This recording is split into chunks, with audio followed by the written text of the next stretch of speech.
I'm Eric Nelson, and I'm the fire chief with the Orleans Volunteer Fire Department. We respond to fires and medical emergencies in Orleans and surrounding areas. Hi, my name is Lauren Zygmont. I am a volunteer EMT and firefighter with the Orleans Volunteer Fire Department. I think it's important to give back to the community, and we live in such an isolated and rural area that it's important for someone to be providing this essential service. Hey guys, I'm Jesse, and I go to respond to calls, anything from fire, and I help on the medical ground if we need. Everybody can volunteer, whether it's fighting fire, fundraising, helping build a new fire station, all the way to learning how to get your EMT and medical. It's a great experience. Kids can learn lots. There's a camaraderie that we create within the team. You should join the volunteers, whether it's Orleans or wherever you live. You learn a lot. My name is Vikki Preston. I do medical calls on the fire department and do fire calls, structure fire, and wildland fire. I volunteer and just help out however I can, basically. Well, I joined because fire is always like a part of our life here. And I lived here my whole life. We live pretty far out. I have a decent sized family, so I just would worry about everybody. I kind of felt like I wanted to learn some medical skills. It's a necessary thing for the community. You just start caring about making sure everyone in the community is well taken care of.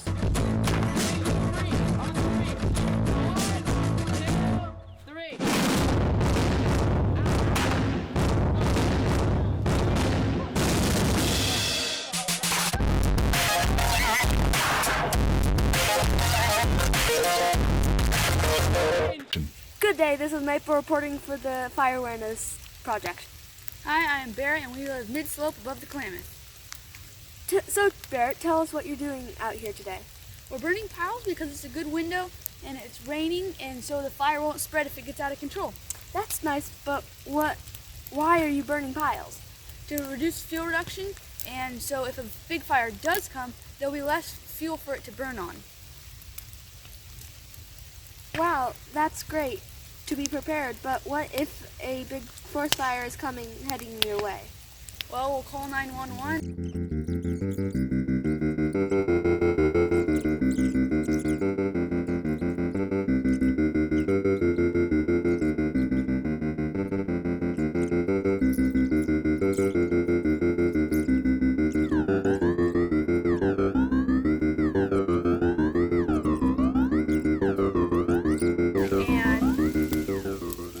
Put the fire sprinklers on our house, and hopefully the 100 to 200 feet around our house will be doing good work, and we'll try to fight the fire. But if we can't, we'll take our car and leave. But if the road is closed, we will hunker down in our fire shelters in our driveway. I hope that never happens to you, but it seems like you have that you're ready if it ever does. Yes, very. Okay, thanks for sharing your fire knowledge with us today. I wish you a safe fire season. You too. Remember, everybody, don't play with fire. Fire's a tool, not a toy. So this is a smoke detector that should be in your house. You want to test these every year, and that's really easy. So there's usually a little button. You'll want to depress that for a couple seconds, and it'll make a beep sound. And that means it's functional. Do we not want to do that? Typical fire extinguisher that you should have in your house, especially near your kitchen or in the garage, and you want to check this little dial here, and there's a little needle, and it should be pointing in the green. If it's not, then there's no pressure in here or not enough, and you're going to want to get that refilled.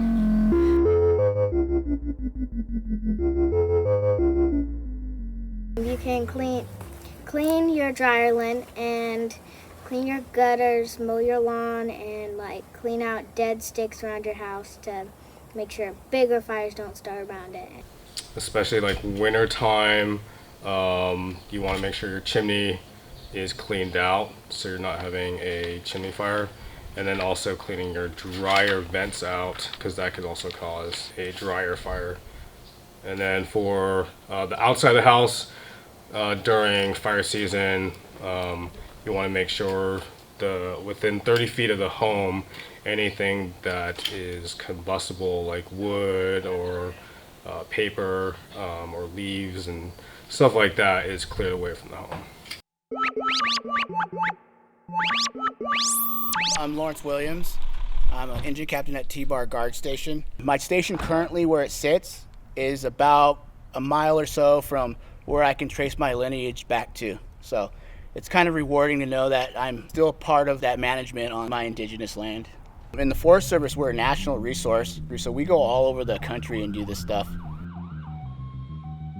My name is Franklin Donahue. I'm currently the AFEO on engine 321 at a T-Bar. I'm currently the driver operator of the engine. So this is compartment 1, and then this is the engineer's compartment, so it's my compartment, and it's got my IA gear in here, ammo boxes in here that have like tape, flaggings, our chem lights that carries our Very pistol in it for when we're doing firing operations. Stuff like this for when we have to spike out, showers in a bag. Moving on to compartment 2. This is mainly for our fire suppression stuff. This is all the stuff we need to build our hose lays up there. So that's compartment 2. This is compartment 3.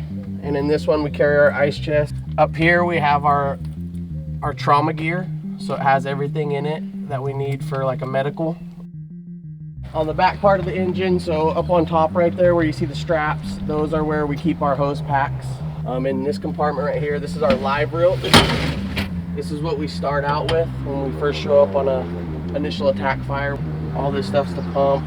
This is what we draft at us, so when we pull up and we need to get water out of a source, we'll hook our draft lines up to this big one right here. This is 5, compartment 5. It's our fuel bin. In here, we carry extra waters and Gatorades up top. Bin 7 is the captain's compartment. And this is compartment 8. We carry everything we need to fight fire in this compartment, all our tools. Just everything we need for digging hand line and fire suppression. That's compartment 8. Awesome. We do a lot of summertime employment, which is a great opportunity for college students, gain great experience, and travel the country.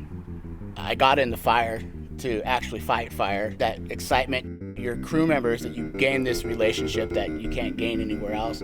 But it's also very fulfilling to know that you're doing something that is beneficial to your community. The most fun for me, like I really enjoy prescribed burning. I really enjoy watching when you put fire down and watching it do its job and be able to utilize that as a tool. It's just fantastic. Fire is good for keeping the trees safe in a land. We're burning piles to protect our home. Well, there's good fires and bad fires. Good fires help by burning the forest floor, and that helps to be more safe from bigger fires. When they're not planned, you can burn the whole forest down. Well, a controlled fire, it isn't as big and destructive, and sometimes a forest fire takes down trees that you don't want. It's better to do controlled burning because it burns all the dead stuff, and then it makes like new life, so then new plants can come back. So then when bigger fires start, we've already burned. Controlled burning, it's basically controlled burning, and it's where you safely burn things that need to be burned, and it helps like acorns, hazel, also buttergrass, and those are all things that we need in our lives, so we can make like baskets, eat acorns, because acorns are really yummy. When I was around culturally burned, I wasn't scared. It felt good because I could just be happy about that kind of fire because I knew it was a good thing. So last year we went up to the Red Cap Road and then sat on the top and watched Tashana burn. So that was really fun. Fire prevents fire, whoa. Fire prevents fire, whoa. If you cultural burn every year, then none of the bad fire will get near. Fire prevents fire, whoa. Fire. Hi, I'm Aurellia Boadicea, and today I'm here with Kathy McCovey. She is an expert at burning, and we were down at Tahsa in Orleans, California. So, hi Kathy, how are you doing? Hi, fine, thank you. Yeah. So one of the first questions I had you is like, what does fire mean to you, or how do you use fire in a safe way? Well, we use fire to help to reduce a lot of the plant and vegetation, and these invasive plants have been coming in and crowding our native plants out. So the fire is a good tool, and it does a lot of things. It protects community, it replenishes the plants, and it helps to remove invasives. But a byproduct of that is areas that we've burned, the plants will come back and they'll have bigger roots. The plants will be more lush. And like the size difference here is crazy. And then this is the mugwort, and this grows really, really thick, and this is medicine. So those are a couple of different plants that we get from burning in an area. And also manzanita berry is really important to us, and it's important to the animals. When fire, when it comes through and it burns basket sticks, hazel and willow, the sticks come back and they have less outer bark on them, and it changes the cellular structure of the stick inside so that you can weave it together and make tight baskets, and it won't break, and they'll last for years and years, like 60, 70, 100 years. There's old baskets. This is so cool. Thank you so much, Kathy. Thank you, Aurelia. Fire prevents fire, whoa. Fire prevents fire, whoa. If you cultural burn every year, then none of the bad fire will get near. Fire prevents fire, whoa. Ayuki Hukich, Naniweti, Codie Donahue. I'm Codie Donahue. I come from Orleans, Panaminich area, Tahsa. I worked for K1 for about 3 years now. This is Tahsa. This is part of our Pikiawish for the Karuk people. It's a world renewal ceremony to purify the world from all the bad. It's a New Year's Eve for us, new beginning for everybody. On the off season for wildland firefighting, we're out there eliminating fuels from the forest to prevent forest fires, so it reduces chances of burning down towns and areas we live. My seasonal job would be wildland firefighting. I'm a sawyer for K1, so I go out and fall trees and blaze a trail for the hand crew to come through behind me and dig the line. We push each other every day to be better than who we were yesterday in a good way. So that's what I love about it. I get to come to work every day. I teach people some things I know, and people teach me things that they know. This is drip torches mixed with diesel and fuel gasoline. It's used for igniting strips. We'll do a pattern. So there's certain patterns for certain areas and certain fields. We use fire and the environment that it's in. We manipulate the fire to do what we need it to do.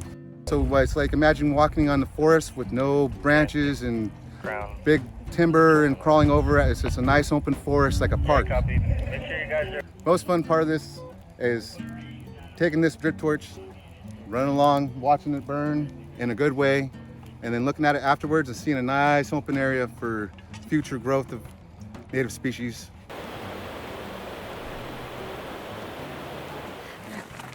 The fires actually did help the willow sticks grow stronger and a lot better because they're a lot less buggy than they were before. You can tell that it's buggy side. Mine had an orange. This one has like a orange thing in it. Yeah, that's a bug. And it's not good and you can't use it for basketry.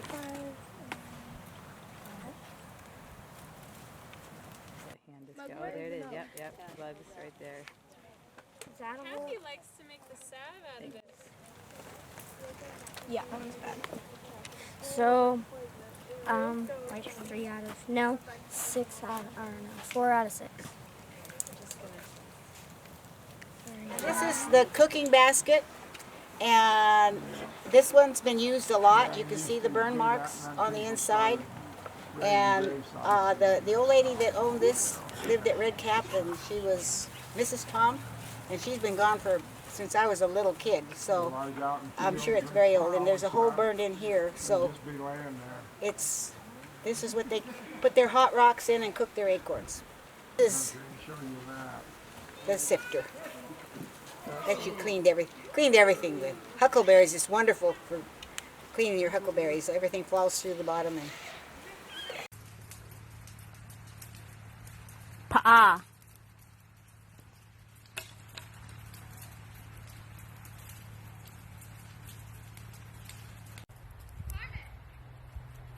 Amkuf. Amkuf. Smoke. Amkuf. Inwa. Inwa. Wildfire. Inwa. So growing up, my great grandma, she babysitted us a lot, and we would go up to Salmon River and work on our property. We have an allotment there, which means that's where they placed my family. It's not originally where they're from, but it's the type of things that happen. So that's a land that a place that my family has always tended to. So watching my grandma go out there and start to light stuff up, I'd be the first one. I was the oldest grandson. I'd go out there and help her burn piles up Salmon River. So you kind of get used to how things burn in this country, and you get used to, and grandma, she teaches you, hey, this is what I want to save. So that's how I started learning about different plants, different ferns, and what they're used for, how to gather basket materials, and just all the things that relate to our resources out here. So at a very young age I started learning that, and not all together like I wanted to. It was like, here, you got to go help do this work. So I've been burning piles with my grandma every season of my life forever. That's our first fire, guys. You probably wanted the backpack to be ready. Turn off the can up there when you... Hey Ray, what do you think about prescribed fire? It's gonna take help. So one big fire, one white food, a guy thought they don't even be big and below.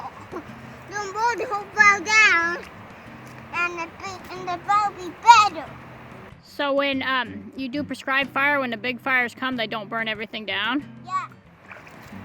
And they dip on the gas, and then the big from the gas. What do you think about thinning around people's homes and properties? Do you think that's a good idea? Very good idea. How does it help? The bottom is only for the tiny bottoms of the tree. That worked. Do you like to help with thinning, hun, and cut down little things to help protect the house from fires? Yeah, that's my job.